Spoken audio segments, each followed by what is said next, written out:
Right, we are live here with the great Sean Kanan, phenomenal actor, also known as Mike Barnes. He probably gets that all the time. He's probably sick of it. He probably wants to give somebody a karate chop just for keep asking about that. So just to kind of set it up here, you've done many different jobs. I'll kind of highlight the highlights. Besides Karate Kid 3, the legendary Mike Barnes, of course, The Bold and the Beautiful, Young and the Restless, a lot of soap operas I've noticed lately, which is great. I'd love for you to dive into working with Bruce Willis on Survive the Game a couple days. So if you could just kind of set the tone there, we appreciate you taking the time, about 30 minutes, to roll up your sleeves and get into it. Sure. Well, first of all, listen, I'm very flattered to be known as Mike Barnes because, this is a role that I did over 30 years ago. And the fact that the role still has some relevance and, still has a following with the fans, as an actor, that's a wonderful thing.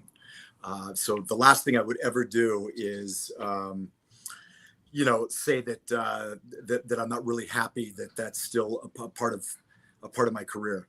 I did two films with Bruce at the beginning of 2021. They were both filmed in Puerto Rico. One was called Survive the Game, and the other was called The Fortress.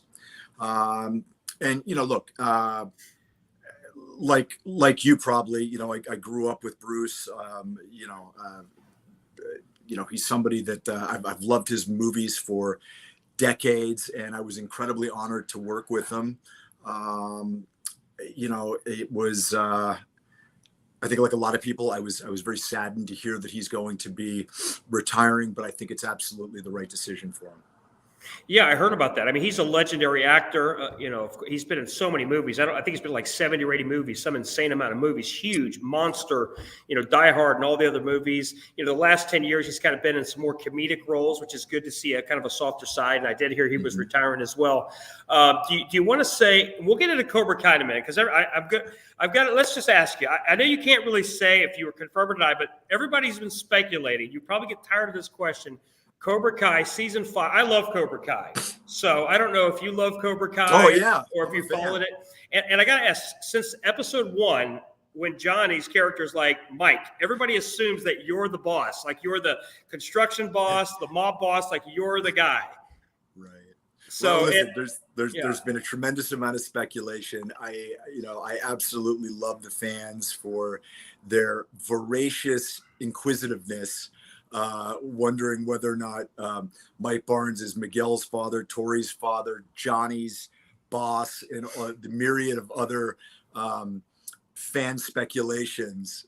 All I can say is keep watching the show. Right. That's all I can say. Obviously. I mean, look, I know you're not going to answer, but my speculation is I'm a big fan. I know you've seen up to season 4. Terry Silver's like, a couple surprises. I'm just going to say it. I'm going to put my chips in and say that you're in it. I know you can't confirm, but I will say this. If you're not in it, I'll be disappointed. I don't know what they'll do. If you're not in it, I'm going to send some angry tweets to the Cobra Kai guys, but you got to get him in some way, one episode or 10. So now, how is it like now with Survive the Game and some of the stuff you've done with Bruce Willis and some of the other guys? Here we go. This is a good one. You probably get this too. I bet he's Miguel's dad. So, that I heard they're supposed to be going down to Mexico. So that will be interesting to see. Now, can so you can't say anything positive or negative about it. You can't confirm or deny nothing at all. Oh, I can say a lot of things positive. I love the show. I think it's terrific. Okay, there we go. That's a good one. So so we'll see how that goes. Now, how was it? I don't want to go too deep into 2020, but COVID as an actor, I mean, you have to be on set. It's not like, you do sales or something else where you're working from home or something like that. I mean, you have to be on set with the 50 actors, 100 actors. Can you talk a little bit about that process? Yeah. For me, 2021 was an amazing year. Given the fact that we were in the grip of a pandemic at the beginning of the year, if you had told me that I was going to have the wonderful good fortune of doing all the work that I had in 2021, I would have been hard pressed to believe it. I was very fortunate. 2021 was one of the best years I've ever had. Wow.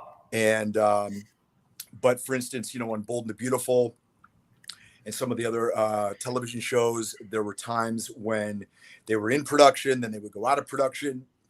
Somebody would get COVID. They were doing something on Bold and the Beautiful before I returned where they were using people's significant others filming them from behind for love scenes. I mean, it was crazy, crazy stuff. You know, we are more or less and have been more or less back to normal. I mean, we do still test twice a week Oh, wow. and observe COVID protocols, but you know, it's nothing nearly as draconian and dramatic as it was at the very beginning. Right. So do you still have to wear masks on set? Because you're in Los Angeles, obviously, right? You live and work obviously in Los Angeles. Is it now? Have you seen the last 3 months a flex relaxing, I should say, of the last couple months as far as the COVID, or is it not real? I mean, really? not really. I mean, we still have to test. We still wear masks on set. Wow. You know, we're pretty careful. A lot of that has to do with not just what the city of Los Angeles mandates, but also what the Screen Actors Guild mandates. So, you know, definitely productions tend to err on the side of safety and conservatism that way. Okay. Yeah, because I'm in Florida. And Florida, I mean, we had like a couple weeks at the beginning, but we've pretty much been open since the beginning. There's not, you know, I don't want to dive into politics or get things derailed, but California is a lot more liberal, over masking, whatever word you want to use, whereas other places, Florida, have been open since the beginning. So I'm just curious. I mean, California, though, you know, it differs county to county. So, for instance, Los Angeles County has been more strict than some other counties, but Los Angeles County has relaxed it a whole lot. No, you don't have to wear a mask indoors. You know, you sometimes have to show a vaccination thing. Sometimes you don't. I mean, it's kind of uneven, to be honest. But you know, I haven't been a big proponent of masks, period. And so, I mean, look, everybody has their own level of comfortability, and you know, I don't judge anybody for theirs, and I don't want to be judged for mine. But you know, I got my vaccines. You know, that's what I needed to do to work. If people don't want to get them, that's their prerogative. If they do, that's their prerogative. You know, I'm not really interested in commenting on, you know, the perceived political associations with either getting it or not getting it. But I'm happily wearing a mask only when I absolutely have to. Sure, absolutely. No, that's good feedback. And we'll switch off that. I want to ask, how is it working with Amazon? So like Amazon, Hulu, Netflix. I mean, there's been a trend, because you've been an actor for 30 plus years. I mean, how is it just the last 2 years, not just with COVID, but just with all the streaming services, working with them versus the big guys, the big Hollywood productions? Do you see a difference? Maybe it's a better question, or is it? Well, I think probably one of the biggest takeaways is that there are so many more platforms and destinations for film and television compared to what there once was. I mean, you know, I remember when I was a kid, you had ABC, NBC, CBS, and then decades later, you had Fox, and then, you know, then HBO came and Showtime, but now there are so many different channels that it creates a lot more opportunity for, you know, there's the bigger necessity for product, okay, which is great. You know, there's a bigger demand because there's so many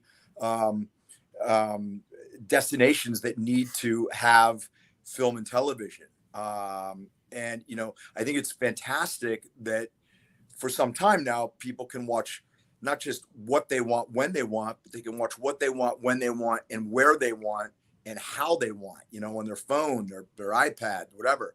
I mean, you know, it really has put the ultimate sense of control into the viewers' hands. Absolutely. I have to ask you this. If you were hosting an award show, let's just say like the Academies, and you were either the host or the co-host, and say a big time actor like Will Smith or somebody else came on stage to attack you if you told a joke. Obviously you saw that. I mean, everybody saw that. What would you do? How would you react to that? Because I know you're trained in karate and kickboxing. How would you handle that if you said something to a big time actor and they came after you? Well, I'm not a real big fan of anyone trying to take a swing at me. So, you know, you do that at your own risk. Okay. That's all I can say. I think violence is always a last resort. Sure. But, you know, If somebody's taking a swing at you, I don't care if you're on TV in front of 100 million people or not. Sure. That's not going to walk. That's not going to go away unanswered. I tell you what, I think Chris Rock needs some karate training, because what surprised me the listen, I have to tell you though, I think he handled it like a real gentleman. I mean, it's easy for me to say that, but I mean, he was probably absolutely stunned by what happened. And, I can, I guess, understand, Will Smith sticking up for his wife. I think the proper way to do it is, you do it behind the scenes. You speak to a guy one-on-one behind the scenes, but, it was, I think shit show comes to mind. That whole scene was insane. I don't think Chris Rock honestly thought he was going to get smacked, because he kind of just stays there with his hand. I thought he probably thought Will Smith might kind of grab his shirt or shake him a little bit.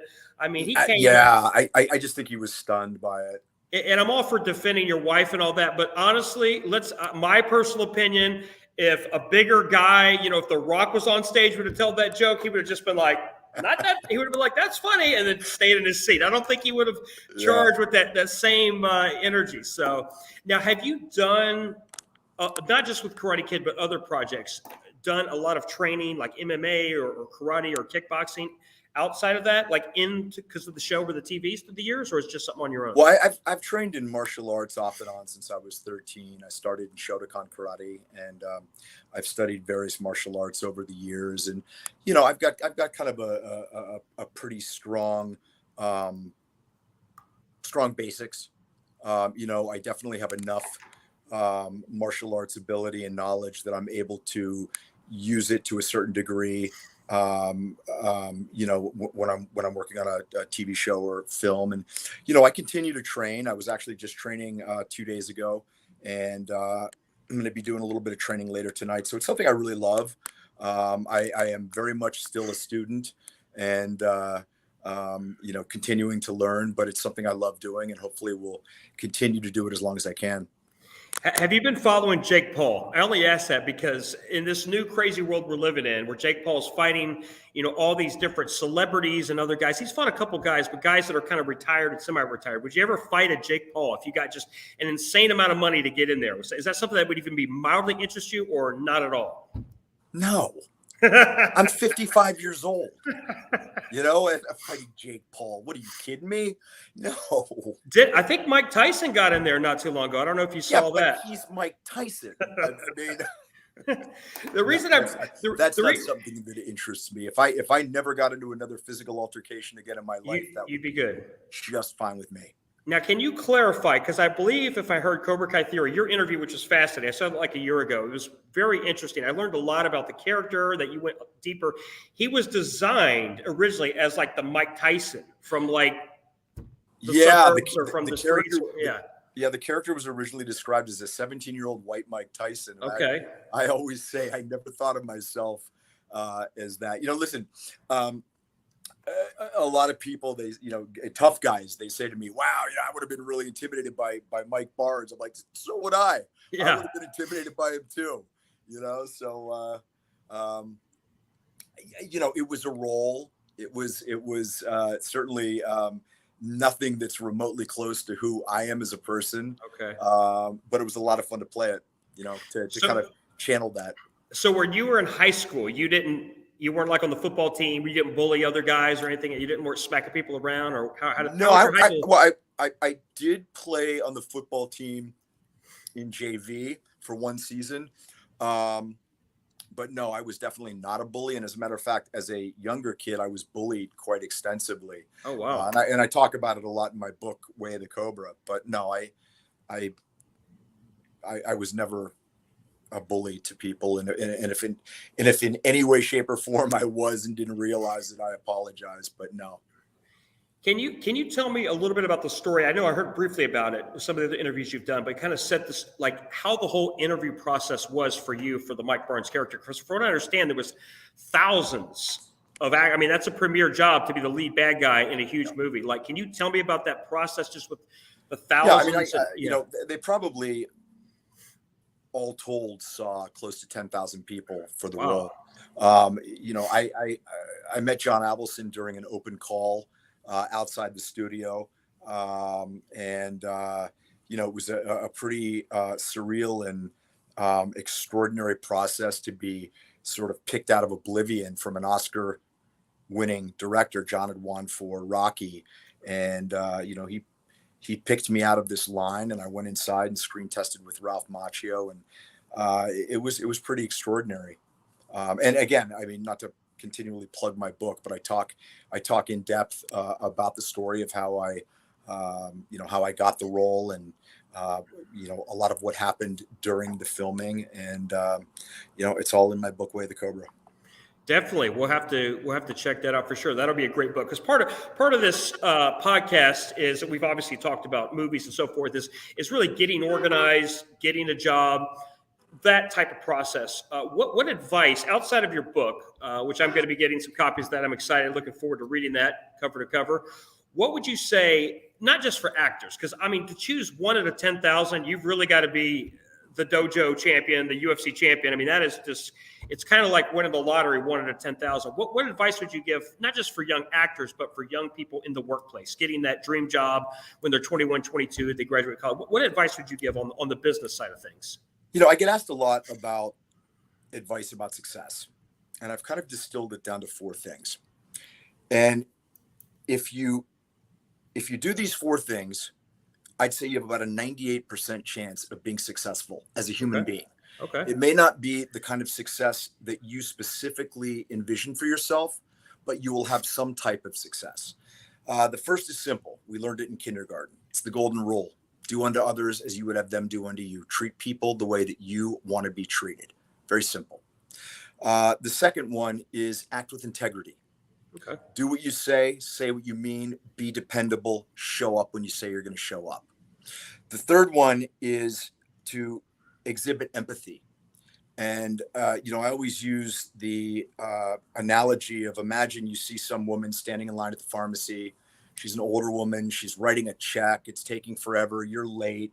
You're getting frustrated. You got that internal monologue in your head. Might involve an axe. I don't know. And you never know what private war someone else is fighting. You don't know if she's making the decision whether she can pay for her husband's cancer medication or if they're going to have dinner that night. And so when we all display just a little bit of patience and understanding with each other, that is a really important quality in making the world a better place and in determining your success. And the last one is to grind, not be lazy, wake up early. I mean, I get up 5:30 every morning, full of passion, ready to hit the day, start working, figuring out ways that I can bring value to my life, bring value to the lives of other people, how I'm going to tackle what I have to do, and just being consistent. And, you have some days where you really see the external trappings of success and you get immediate rewards. And there's other times when you're grinding and doing the right thing month after month after month. And you're like, when is it going to happen? And then all of a sudden it starts to rain. Okay. So if you do those 4 things consistently, honestly, and from your heart without an ulterior motive, I would say you've got about a 99% chance of being a successful human being. And that applies in the workplace. It applies in your relationships. It applies to people you meet on the street. That's good advice. Now, you don't have to go too deep into what but the thing that surprised me is I understand you had like some health injuries when you were training. You had like some internal bleeding or something like that. Would you? Yes. Yeah. And again, I talk about it in the book. Talk about the book. I've told the story many times, but during the course of filming, I incurred internal bleeding. Christmas Day, 1989. I found myself in the emergency room in Las Vegas at Humana Sunrise Hospital, and I was bleeding to death. And I had to fight my way back into the film, and ultimately wound up doing all of my own stunts in the film. And the story of how I got the film is a great story. The story of how I almost lost my life and then overcame that challenge to stay in the film is something that was life-changing for me. Wow, that's intense. I mean, that's a great story, like you said, and you faced it at such a young age. I think a lot of people, as fans and outsiders, people just see Hollywood and you think everything is roses and rainbows. You got handed, this, and you just on the rocket ship, and there's no adversity, but there's definitely a lot of adversity.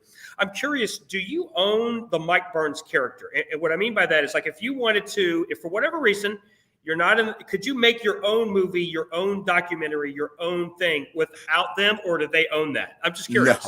No, that character is owned by Sony. Okay.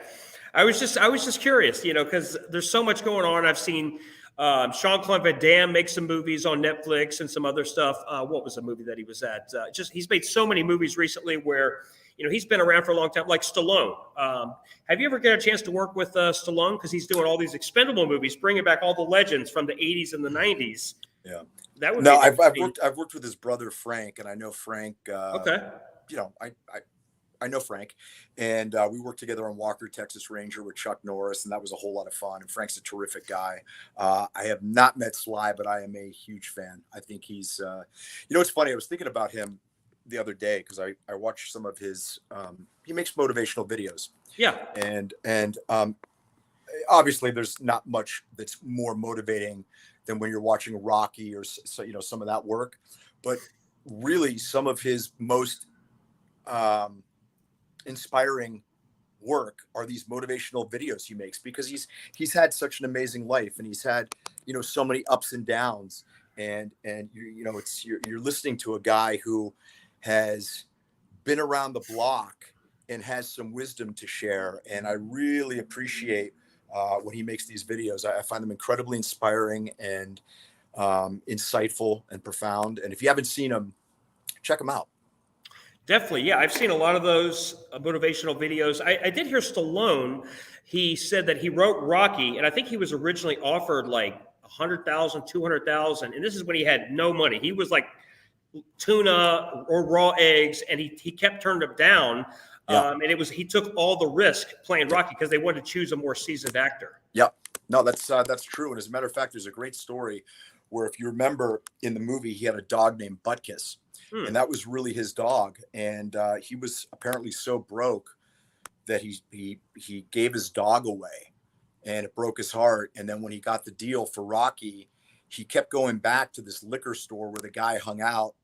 And he ultimately offered the guy, from what I understand, like $15,000 for the dog back. And the guy was, I guess, kind of a jerk about it. I mean, it's when it's somebody's dog, it's their dog, right? And he ultimately gave him his dog back, as I understand the story, because I don't want to be perpetuating a story that's not true. But he also had to give the guy a walk-on in Rocky. So the dog that's actually in Rocky, Butkus, that was Stallone's real dog that he loved. And I guess it broke his heart to have to give it away because he just couldn't take care of it. But he got it back. Well, I'm glad he got it back. Yeah, I've heard Stallone talked about, I think he filmed Rocky 1 in like 30, 35 days, some just very quick turnaround. Might even been fast, maybe in 28 days. But he said now, like, he can't even do a movie in 6 or 8 months just because everything is, he wants to do it with a fine-tooth comb, because now he's at a different level than when he was in the early days. So, and John Avildsen, who directed The Karate Kid, The Karate Kid 2 and 3, won the Oscar for directing Rocky. Yeah, that's a good point. I'm glad you, I forgot about that. Now, I'm curious with Thomas Ian Griffin, because he plays Terry Silver. That's his most legendary role. He like stopped acting for like 20 plus years. And this was too big of a role. I don't know are you guys friends? Like, do you guys talk throughout the years, or is just one of those things you guys drifted apart? Or no, I've run into him every once in a while. I do know that he went on to become a very successful television writer. And I think that's why he eventually phased out acting for a while. But he's a very, very talented guy. Very, very talented guy. There's so many things this guy can do. He can sing, he can play the piano. He's a fantastic martial artist. He's a terrific actor. So, when God was handing out talent, he got to go in line a couple times. He's a big guy too. Isn't he like 6'5", 6'6"? He's a huge guy, isn't he? I would say he's definitely like 6'4". I don't know. 6'4"? Okay. Yeah. I always thought they chose him because he kind of looked like Steven Seagal back when Steven Seagal was, in the 80s and 90s, like the one of the top guys. That very well may be. But so I want to ask you, so with all these going on now, you said coming soon, can you tell me about Survive the Game? There's another season coming about with that? Studio City, yeah. Or Studio City, I'm sorry. Studio City. Yeah, we should have the new episodes of Studio City should be available April 15th on Amazon Prime. Very excited about that. And, it's a show that I created. We have some terrific actors that are involved in it. Tristan Rogers, who won the Emmy, Carolyn Hennessy. For those of you that haven't seen it, this has been a show that I've been trying to get made for years and years and years, and finally got it made. It's about a guy that's an aging soap star. Okay. It's I don't want to say it's autobiographical, but there definitely are elements of my life that are in it. And it's really a fun show. It's terrific. And if you haven't seen it, please check it out on Amazon Prime. It's a great time to watch the first season. There are 11 episodes, and they're about, they're like 12 to 15 minutes long, the episodes. So you can binge watch it in a couple hours, and that'll get you all up to speed for the new episodes. Yeah, we've got about 4 minutes left. That's what's great about Amazon, because you probably can pitch. I mean, obviously you don't get to come in and meet Jeff Bezos. That'd be nice. You just say, hey, I've got this idea for $100 million project, and Bezos is like, oh, here you go, 100 million. That's nothing, right? No, but the closest I am to Jeff Bezos is when I order like something online and Amazon drops it off at my place. Exactly. That's the closest. Yeah. Well, we just saw Elon Musk just bought Twitter, which is fascinating. So a lot of people, some people are excited, some people are not excited. I'm very excited. I'm excited too, because it just gives more voices, more, he bought like close to 10% of the company, and he's probably going to take on bigger roles as it goes along. And I saw the stock. I hope he buys more of it. Yeah. It's fascinating. It's interesting. So yeah, he's definitely a great guy, interesting guy. Last couple minutes, what other projects would you like to do that you either haven't done or kind of expand on? Either movies or TV shows? Well, I mean, this last year and a half has been pretty extraordinary. I've had the opportunity to do some very special things, some of which haven't come out yet. I want to continue to work on Studio City and see it reach a much wider audience. That would be fantastic. I'm working on the follow-up book to my book, Way the Cobra, right now. I'm really enjoying working on The Bold and the Beautiful right now. And, I'm always looking to see what else is out there. But, I've spent so much of my career always looking for greener grass. And I think I'm just taking some time right now to enjoy the grass that I'm on, because I've worked hard to water it and watch it grow. You know what I mean? Yeah. And so rather than always be looking for that next thing, I'm always working on other projects, but I'm really trying to enjoy what I have right now, be grateful and appreciative and enjoy it, because, so much of an actor's life is looking for work. And it's important that in those rare opportunities, when you are actually working, that you relish it, that you enjoy it, that it's not just about, I'm doing this, but I'm looking for something else. And for a long time, I used to be like that. And so I'm just having a good time right now. Yeah, I can see that's probably why, I can only speculate. Thomas Ian Griffin, Terry Silver. I call him Terry Silver. I'm sure, I'm sure he loves that. I'm sure he loves that. But the point is that's probably why, like you say, some of these guys get out of Hollywood and go behind it. Because if you're every week having to compete against 10,000 people in a similar range, I mean, that's got to be tough. I mean, I know everybody on the outside sees the glamour, but can you talk to us a little bit about the inside of it, just your experience? Well, look, there's a guy named Malcolm Gladwell who's an author, and he wrote a book called Outliers. And in this book, he said that to truly be extraordinary, I'm paraphrasing, but to truly be a master, to be extraordinary at any given profession, whether you're a plumber, a baseball player, or an actor, you have to put in 10,000 hours of work. And unfortunately or fortunately, nobody sees all the sacrifice that you've made until you become successful, rather than not interested in it. In other words, nobody knows the more than 10,000 hours that Michael Jordan, drilled throwing free throws, or did drills by himself, after everyone else left, in order to be the caliber of player that he was. And far be it for me to equate myself with Michael Jordan, but, I was going over I was thinking about that. I was like 10,000 hours. And then I started thinking, well, I've done over 1,000 episodes of network television. Wow. And I've auditioned hundreds and hundreds and hundreds of times. And so I thought, wow, I've put my 10,000 hours in. You know what I mean? And so I think that, people generally don't see everything that goes into, it's kind of like the tip of an iceberg. Everybody sees success, which pokes its head out of the water, but they don't see the massive glacier underneath, which is built from self-discipline and sacrifice and patience and, the tears of rejection and all of that stuff. Absolutely. Now, last question. With soap operas, do they give you a new script every day? I mean, because you're filming 5 days a week, right? Is that how that works? Or Not exactly. Not exactly. The show films 4 days a week. Okay. That doesn't mean that every actor works 4 days a week. I'll generally get my scripts for upcoming shows a week or so in advance. Okay. And you're learning them as quickly as you can. We just broke for a couple weeks for vacation. But the week before we broke, I probably had 100 pages of dialogue. So it's a lot. Wow. That's a lot. Yeah. Yeah. I've heard like some of the actors on Friends and some of the other shows, like they don't have good memories. They put like cue cards and stuff like that. There's none of that. There's none of that going on, right? None of that, brother. It's all, got to keep it up there. Okay, great. Well, Sean, I appreciate you generous with your time. Anything else that you want to add? I know they got to check out. Yeah, I would just love to add, if you haven't had a chance to check out my book, Way of the Cobra, please check it out. It is a terrific motivational self-help book. People are having incredible paradigm shifts in their ability to smash through their obstacles, reach their goals. If you'd like to get a signed copy of the book, you can go to wayofthecobra.com. And if you just want to pick up the book or the ebook, you can go to Amazon. Wayofthecobra.com, right? Let's see if I Wayofthecobra.com or Amazon. Wayofthecobra.com. You got it, brother. Perfect. Thanks, Excellent. Preston. Well, Sean, it was a pleasure. Thanks again. Good luck on your next friend. adventures. And thanks again. Appreciate it. I want to wish you all the best, and I hope we can do this again, okay? Absolutely. Thanks again. Okay, bye-bye.